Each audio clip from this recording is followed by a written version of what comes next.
Hello everyone, and welcome to another episode of the Daily Gwei Refuel, where I recap the latest news in the Ethereum ecosystem. I'm your host, Anthony Sassano, and today's the 4th of June, 2021.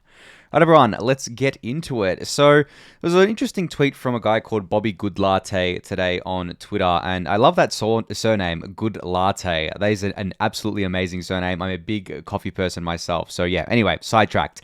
His tweet reads, Ethereum will see a 99.95% reduction in energy usage with proof of stake.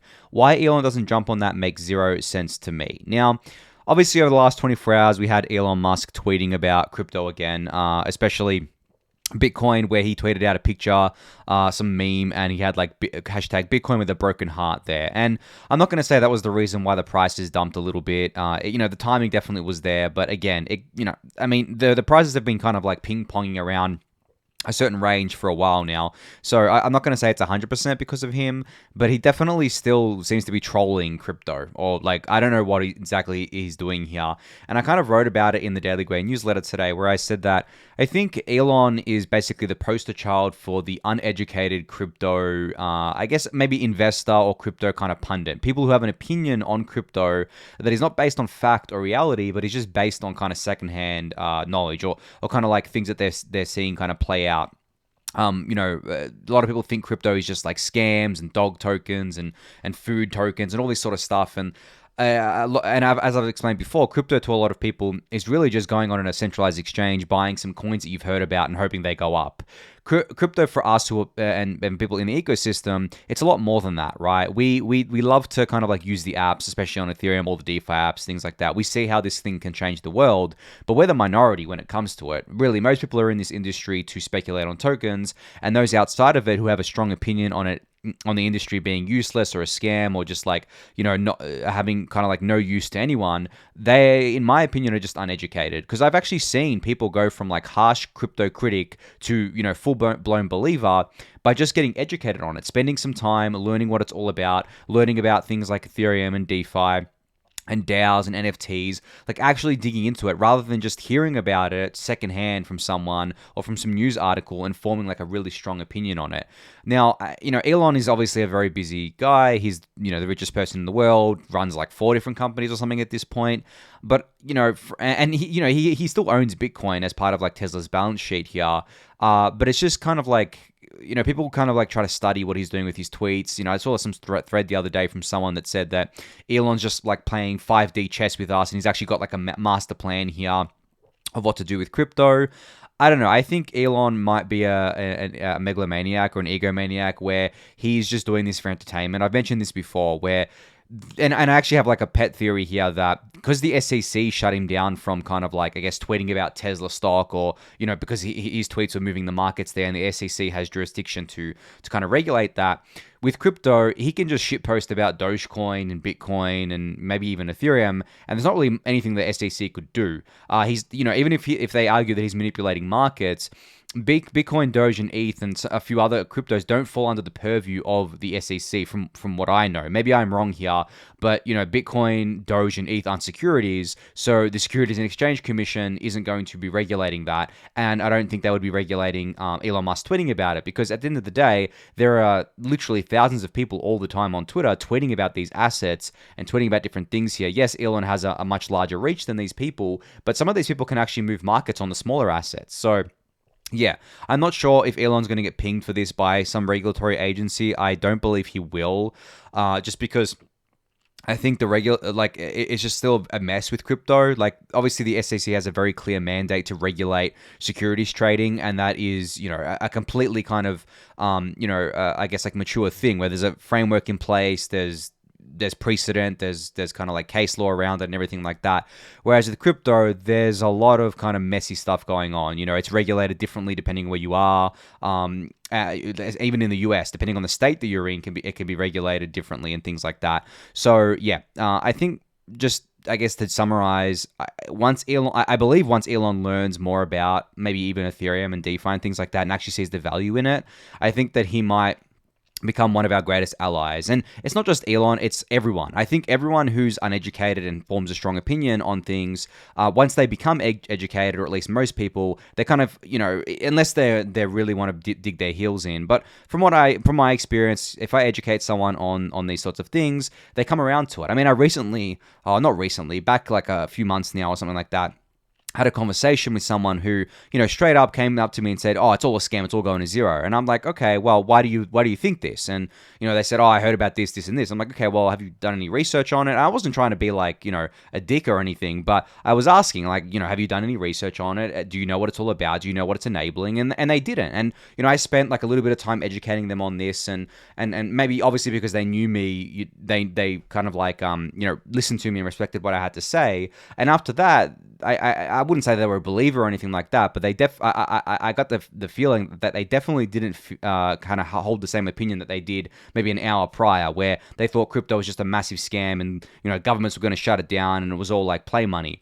Especially after I told them, I take money out from crypto all the time. Like I pay myself through crypto, through yield farming, and it goes to my bank account. And once I told them that, they didn't even know that you could do that. This person didn't even realize that you could get the money out. They thought it was just you put the money in, you play with it on there, and then, no one gets money out. So we're still at that kind of phase, I think, for a lot of people, where they really do think it's just some kind of like online kind of like scam thing that people get involved in, and things go up and down and whatever. And, I guess if you are completely uneducated and you don't follow this space, and literally all you look at are some articles on mainstream media websites, you'd be forgiven for thinking that, because the mainstream media coverage of crypto is still insanely bad. It is so bad. Yesterday, I know I talked about the Wall Street Journal article on DeFi and Ethereum. I actually went back and read that. Like, I had skimmed through it because I had just seen it before the refuel, but I wanted to give a shout out there. But I went back and skimmed through it, and there was some pretty bad reporting in there. They were calling things like BlockFi DeFi, and I was like, okay, maybe I shouldn't have kind of praised this article as much as I did once I read it closer. So we're still at that point where I think like a lot of coverage is just really bad, and people can be forgiven if they just see this. And I really do think that if you give me someone like me, and there's a bunch of other people in the industry, but if you give me an hour with anyone, I will convince them that Ethereum and DeFi is the future. I don't need more than that to do it. Maybe not even an hour. I could do it much quicker than that. But that's all it is at the end of the day. Just people getting the wrong information from the wrong sources.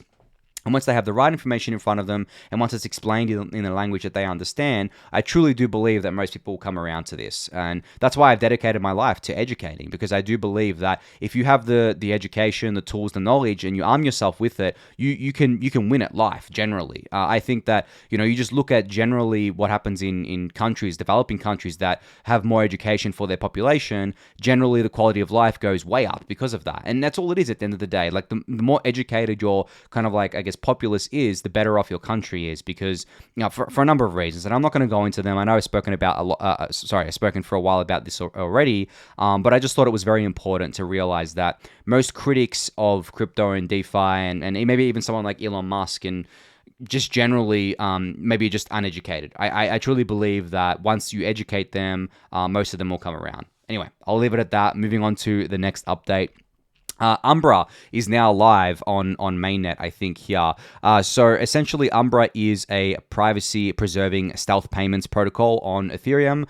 And this is kind of like, I guess, following the trend that we've been seeing maybe over the last few months of privacy becoming, more and more important on Ethereum and DeFi. We've had Aztec protocol go live with zk.money, which was their kind of like, I guess, proof of concept for their layer 2 rollup, which was really, really cool. They also had ZK wrapped assets, so zero knowledge wrapped assets on layer 1 as well. I think we're seeing a lot of DeFi projects talk about this more often now, and kind of like look, how they can kind of make it more private and things like that, and make their kind of protocols more private and stuff. But yeah, I think that generally privacy is so actually, maybe I'll take a step back here. I think there's two core things that need to happen for Ethereum and DeFi to go mainstream. And before these things happen, I don't think it can. I think privacy and scaling are those two things. We have scaling coming in a big way, obviously, with rollups going live, things like Arbitrum and and stuff like that. Obviously, Polygon's getting a lot of growth as well and stuff like that. But privacy is still very immature right now. We have a couple of projects, as I said, there's Umbra and now there's Aztec. I think there's a couple of others out there that I'm forgetting, like Tornado Cash, I should say. But it's not seamless privacy. It is not privacy by default. It is not something most people use. It's still expensive too. You know, using Tornado Cash isn't exactly cheap, and it's also not very user friendly for like the everyday user. Yes, for power users, whatever, it's fine. But even Tornado Cash is just washing your ETH. It's not. It's kind of like a tumbling service. It is not privacy where you can basically interact with DeFi protocols in a private kind of way here. So I think that something like Umbra, from my understanding, definitely is just a not just, but like is definitely focused on payments and kind of like doing stealth payments on layer 1. Something like the zero knowledge wrapped assets from Aztec protocol here. So if you want to try this out, you can go to app.umbra.cash here. Excuse me, here, and connect your kind of like wallet and everything like that, and kind of like try this out. Now, I will say that this is beta software, as they kind of like are saying up here. So definitely any funds that you kind of like choose to use, make sure that they're funds that you're okay with kind of losing in the worst case scenario. So maybe just play around with it, a small amount of funds here. But still, cool to see another privacy protocol going live on the Ethereum mainnet here. So MCDEX or MECDEX, or I don't know how to say this. I said this last time. I haven't figured out how to say this yet. I'm just going to say MonteCarloDEX, because that's what they're called in their Twitter handle here. But anyway, this is a decentralized exchange that's building on Arbitrum. They've been hyping themselves up for a little while. They're live on Arbitrum now on the mainnet. They'll go public in the next few weeks when Arbitrum goes live on for users. Obviously, they're live for developers right now. So they're hyping this up as, obviously fast and smooth transactions, low transaction fees, market-leading liquidity, and you can get up to 20 times leverage here as well. Now, MCDEX here is live on layer 1 as well, but as I've mentioned before, decentralized exchanges like this, especially ones that are kind of like based on perpetual products, do not work very well on layer 1. They work very well at layer 2, as we've seen with dYdX, and I'm going to talk about dYdX towards the end of today's refuel. But they obviously need kind of like layer 2s here. So I'm really happy to see MCDEX get onto Arbitrum's mainnet and be ready for, I guess, like end users when they come in the next few weeks. And speaking of Arbitrum, Tracer Finance here put out a really great guide of how to get started with Arbitrum or learning Arbitrum in under 10 minutes. And Tracer's obviously going to be building on Arbitrum as well here. But essentially, this is quite, I wouldn't say it's technical, but it's definitely something for developers. So if you're a developer and you're interested in how a project went from like 0 to deployed to Arbitrum, this is something you should definitely check out. So I'll leave this linked in the YouTube description. You can check it out there. I won't dive too deep into this because it is definitely geared towards developers. But you can go check it out yourself there. So Stani from Aave is teasing an NFT market on Aave here. So he's basically saying that NFTs as collateral is coming to Aave, obviously as part of its own market here. They haven't said what NFTs will, I guess, like be supported here. I'm assuming it'll be some of the most popular ones like CryptoPunks and Meebits and those Bored Apes and things like that. Or maybe it'll be NFTs that aren't even kind of the collectibles or whatever. Maybe it'll be NFTs like, I don't know, insurance products. We've seen kind of things like that play out. Maybe you can use that as collateral. I don't know what this is exactly going to look like, but Stani's obviously teasing this, and Aave delivers. They don't just tease things and let it sit for like months and months at a time. They definitely deliver here. So I'm really excited to see this. I mean, could you imagine being able to use your CryptoPunk as collateral? Yes, the prices are a little bit volatile, to say the least, but so are crypto prices in general. So if I could use my CryptoPunk as collateral, I definitely would. And it'd be really cool to kind of add that to my yield farming stack, where I can draw a little bit more stable coins and start yield farming kind of elsewhere there. So yeah, really, really cool that this is coming. Not much information yet, but I'm going to keep tabs on this for all of you and let you know kind of when this kind of gets into production here. So Token Terminal put out a really cool GIF here that basically showed the daily trading volumes on decentralized exchanges and how they've been kind of increasing over, I guess, the last few months. Now, I spoke about this on yesterday's refuel about how decentralized exchange volume has absolutely gone parabolic, and you can see exactly that playing out in this graph here. Look at that. Look at that GIF. Like, look at that trading volume. Wow, I kind of went off the chart there, the kind of Uniswap, and you can see it towards the end here. Went absolutely crazy on this GIF here. But yeah, I mean, this is just continuing the trend of decentralized exchanges growing rapidly on Ethereum here.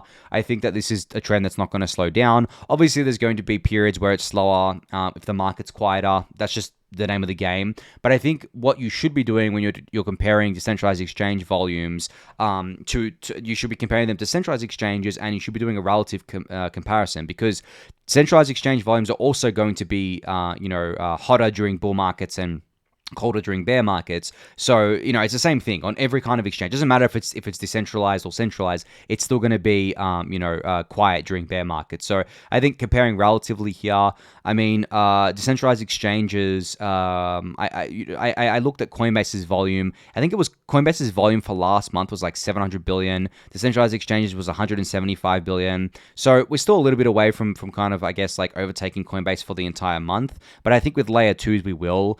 But something like Binance is still a pretty far way away. I think Binance did $4.7 trillion of volume last month. So, but obviously comparing decentralized exchanges in their current state to centralized exchanges, it's amazing that they even can compete, because centralized exchanges obviously don't have scalability limitations, and they can service much more users, and they got fiat on-ramps and all this sort of stuff. But DEXs win long-term, in my opinion. So it's really good to see this growth. And I'll link this GIF in the YouTube description. You can go check it out for yourself. So Matcha, basically the decentralized exchange aggregator from the 0x project, has a massive upgrade that went live, over the last 24 hours, and they're calling it Matcha 2.0. You can now use Matcha on Polygon. Awesome. There's going to be unified multi-chain trading. There is a fiat on-ramp with MoonPay. Matcha over-the-counter trades can be done now. This token watch list have been added. Wallet value tracker has been added. And finally, dark mode as well. This is a massive update. I use Matcha, a lot. I use a bunch of different decentralized exchange aggregators. There's Matcha, Slingshot, 1inch, Atomic Blue. They're all really cool, but Matcha, in terms of like its interface, is probably one of the best, if not the best, in terms of how normie friendly it is. It definitely feels like I'm using a kind of like fintech app, something like Robinhood or something like that when I'm using Matcha, but I'm able to access basically, any asset on the Ethereum network here, which is really, really awesome. So go check out Matcha 2.0 if you haven't yet. There's a lot going on, and if you're on Polygon, you can check it out on there as well, which is really awesome. And speaking of Polygon, Okcoin announced that they've integrated Polygon. So you can now do deposits and withdrawals, I think, through kind of this integration here, and you'll basically be able to go to Polygon and save on transaction fees when you withdraw Ethereum-based assets from Okcoin into Polygon here. So obviously, in addition to ETH, this also includes 12 different tokens, DeFi tokens like Uni, Comp, Wi-Fi, and stablecoins like USDT, DAI, and USDC. Now, I think the stable coins are the highlight here, because I think so maybe I'll take a little bit of a step back here and explain what I think these scalability solutions are targeting. I think they're targeting they're obviously targeting the smaller users, the ones that are more fee sensitive. And I think these users are some of those who want to kind of play around with DeFi, do a couple of token swaps, and also yield farm with their dollars. Now, obviously on Ethereum, yield farming with only $1,000 is probably not worth it a lot of the time, because you end up having to pay maybe $50 in fees just to get into a yield farm. And if you're only making but if you're making like 10%, well, you've already just spent 5%. So it will take you 6 months to get your kind of like gas fees back. Then you would start being in profit. And that's kind of assuming that 10% rate lasts the whole year as well. So I think Polygon is very good for those things, because fees on Polygon are obviously very, very cheap. For those who have used it, you'll know what I mean here. But this is just even better, where you don't even have to bridge from Ethereum into Polygon. You can go directly to Polygon from Okcoin, if that's an exchange that you use. I think Okcoin is maybe an Asian exchange. I haven't personally used it before, but I think they're pretty big here. So I guess this just follows something like OKX that integrated with Arbitrum. I think all the exchanges are going to eventually integrate with all the decentralized exchange, all the scalability solutions to offer seamless onboarding and offboarding to them. So really cool to see Okcoin doing this. So Mihailo from Polygon here basically put out a tweet that said that there is currently 2 unicorns live on Polygon, being Aave with $8 billion locked, and QuickSwap DEX with, I think, $1 billion locked here. And SushiSwap as well, I think, with $1 billion plus TVL. So 3 unicorns? Yeah, 3 unicorns here. And he expects the 4th unicorn maybe even this week here. And he's calling for Polygon DeFi Summer. I think that's what's kind of like actually happened here, where essentially as I was saying, like the fee sensitive users are going to Polygon, and also Polygon has like some really lucrative yield farming opportunities right now too, and they're kind of going there and they're embracing these kind of like cheaper fees, faster transactions, due to kind of like Polygon being a scaling solution here, and I think this is just like a kind of I guess bearer of what's to come with layer 2s like Arbitrum and kind of like other scalability solutions, Optimism, obviously ZK Sync, stuff like that. I think, and people keep asking me, is this going to be like a zero something where there's only going to be one winner? I think it's too early to tell who's going to win, who's going to lose. I think right now there's basically 5 competing projects in terms of like generalized EVM compatibility. And that is, as I've mentioned lots of times before, Polygon, Arbitrum, Optimism, ZK Sync, and Starkware. They are the 5 main ones. There are other projects out there, of course, like Aztec Protocol with their privacy-focused ZK roller. There is Hermes Network. They're also doing EVM compatibility, but I think they're pretty far behind right now. I wouldn't say far behind in terms of like technology, but I think in terms of like adoption and awareness, they're definitely behind those 5 that I've mentioned there. And there's a few others out there that I haven't spoken about yet. Loopring, of course, building their own ecosystem. But I think if you're talking about like generalized EVM compatible solutions, those are the 5 that are kind of there. But in saying that doesn't mean that it's bearish for the other solutions. Like I'm very bullish on the Loopring ecosystem. I think that what they're building is very smart. I think the fact that they're going to be able to bridge into these other solutions is very smart.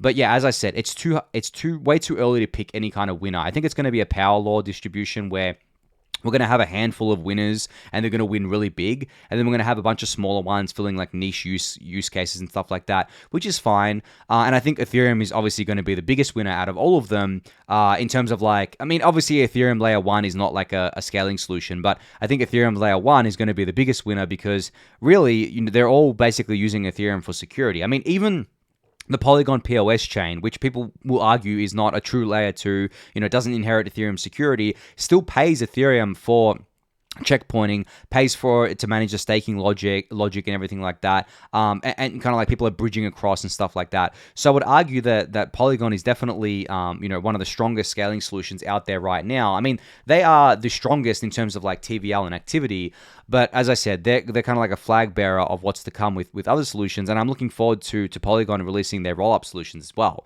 because Polygon is not just the POS chain, they're a suite of scaling solutions, and there's going to be kind of competition between all of these solutions, and may the best one win, really, at the end of the day. I mean, may the best handful win. I'm rooting for all of them, of course, but if if you're like a builder here and you're competing in this arena, I mean, you need to come to terms with the fact that, like, in business, I mean, it's a business at the end of the day. In business, not everyone wins, and not everyone wins big. Like, if you want to be the next, if you want to be the layer 2 that handles trillions of value, like dollars of value on your layer 2, if not more than that, if you want to be the layer 2 that most of the world uses, well, you have to crush the competition. You have to be better than the competition. And I don't mean crush it by like basically attack it or fight it or whatever, but you need to be better. You need to outbuild the competition. Think about something like Apple owning most of Apple and Samsung, for instance, owning most of the kind of smartphone, I guess, market share. All the smaller ones still make money, but they're much, much, much smaller than Apple and Samsung. I think the same thing is going to play out with the layer 2 space, where you're going to have a handful, maybe there's 5 that are really big, but I doubt it. I think there's going to be maybe 2 or 3 EVM compatible solutions here that are going to be absolutely massive, like seriously account for like 90% of the activity, and then you're going to have 10% being a bunch of other ones. But that's not bearish at all. I think the 10% is still like a huge pie, because if you think about how big this stuff can get, that's huge. Like, that's still potentially hundreds of billions of dollars of kind of value flowing across these networks here. So yeah, that's kind of like my general view on that. And I see a lot of people asking me, but again, my answer really is it's too early to tell who the winners are going to be. Definitely, they are all in competition, but I think the pie is big enough for basically all of them to succeed in the long run. But I think that there's only going to be a handful, maybe 2 or 3, that win really, really big and become the leaders here. And I think we're already seeing that play out in a small way, but still way too early to tell. Way too early to tell at this point in time. So I guess speaking of winners and kind of things winning, Ethereum just keeps flipping Bitcoin so much on like every conceivable metric here. So the Documenting Ethereum account posted a screenshot of stablecoin value being settled on Ethereum has flipped BTC value settled on Bitcoin. Now, this may be a little bit of a funny metric to kind of, I guess, compare because Bitcoin obviously can't settle stablecoins. The only stablecoins that were technically settled on Bitcoin back in the day was USDT via Omni. So it wasn't on kind of like Bitcoin like itself. It was on Omni, which is, I mean, I don't understand technically how Omni worked, but I believe it basically kind of committed itself to Bitcoin or like basically committed hashes to Bitcoin or something like that. I'm not going to go into the technical details, but essentially USDT on Omni is like non-existent these days. It's basically all on Ethereum and Tron, believe it or not. But yeah, I still think this is just fun to kind of like compare that Ethereum is really just going to become like, or it already is, like this settlement layer for the crypto space, where it settles like hundreds of billions, trillions of dollars of value kind of like a year here, and this is just another metric to kind of compare. So yeah, really interesting to see this. I mentioned this the other day. I think at this point, it's maybe a fool's errand to compare Ethereum to Bitcoin anymore because we've already kind of like crushed Bitcoin on most metrics. So let's just start comparing it to traditional finance. Let's see if Ethereum can settle more value than the entire traditional finance system. Let's see if Ethereum can settle more volume than things like Fedwire or Swift or stuff like that. I don't even know if that's public, but if it is, let's see if Ethereum can do that because I believe it can, and I believe it's going to go way, way beyond that. I think Ethereum is going to be settling one day hundreds of trillions of dollars of value a year, and one day up to quadrillion dollars of value a year in settlement value. So yeah, got to keep an eye on that for sure. We'll see. Maybe it takes 10 years. I don't know. I'm here for the long game. Finally, I wanted to talk about dYdX. Now, I've been talking about dYdX a lot, and I have said, I think a few weeks ago, that I wish that they had like a metrics dashboard to track their growth. They finally do. So this is their layer 2 dashboard, tracking all of their volumes, tracking their kind of weekly volume, their weekly revenue, the users, and kind of like TVL and stuff like that. But I'm going to cover this probably more in depth on the Daily Gwei data pump that is going to go live this weekend. So I won't go into too much detail here, but still very, very cool to see that they finally got this dashboard out. Now you can see, obviously, as I was saying, the volumes are going to be highly dependent on what the market's doing. So the market's been quiet over the last, I guess 2 weeks or so. And obviously the volumes have come down. During that big crash, the volume was really high. Remember that big crash on May 19th, where it was dYdX's layer 2 alone did $160 million of daily volume here, which is really, really cool to see. And they were kind of like getting some really nice volumes there because the market was hot. But as the market cools down, so will the volumes. But anyway, I'll go into more depth about that on the Daily Gwei data pump, which probably going to go live Sunday at this stage. So definitely keep an eye out for that and subscribe to the channel if you haven't yet, so you don't miss that. But I think that is everything for today. So yeah, thank you everyone for listening and watching. Be sure to subscribe to the channel if you haven't yet. Give that video a thumbs up. Subscribe to the newsletter. Join the Discord channel, and I'll catch you all next week. Thanks everyone.